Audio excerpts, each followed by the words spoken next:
জুলাই জাতীয় সনদের ভিত্তিতেই নির্বাচনের ব্যবস্থা তত্ত্বাবধায়ক সরকার করবেন।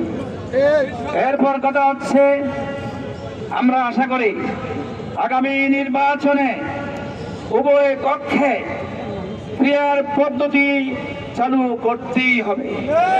ফেয়ার পদ্ধতির ব্যাপারে এদেশের অনেক মানুষ, অনেক রাজনৈতিক দল একমত।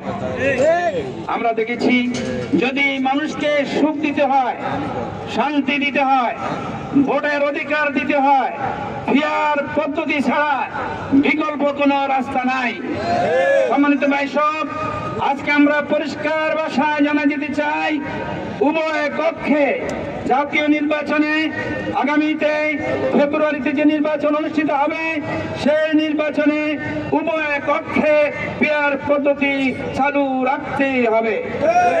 সম্মানিত ভাই সব, এরপরে অবাধ, সুষ্ঠু, নিরপেক্ষ, গ্রহণযোগ্য নির্বাচনের লক্ষ্যে সকলের জন্যই লেভেল প্লেইং ফিল্ড নিশ্চিত করতে হবে। আমাদের মহানগর নায়েব আমির বলেছেন, আমরা সেগুলোর পুনরাবৃত্তি দেখতে চাই না, আমরা বলতে চাই না, এবং কোনো যেন কিছু না হয়, কোন দল কিছু করতে পারবে আরেক দল পারবে না, এই ধরনের কিছু সামনে আর চলবে না। আমরা চাই সকল মানুষের অধিকার, আমরা চাই গণতান্ত্রিক অধিকার, আমরা চাই আগামীতে সুন্দর একটি সুষ্ঠু গ্রহণযোগ্য নির্বাচন।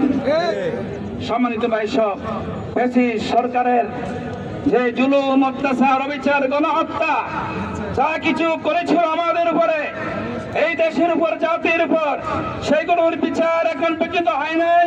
ওই বিচারকে নিশ্চিত করতে হবে। ওই বিচার ছাড়া নির্বাচন সুষ্ঠু হবে না, এই জন্য সেটা করতেই হবে। সম্মানিত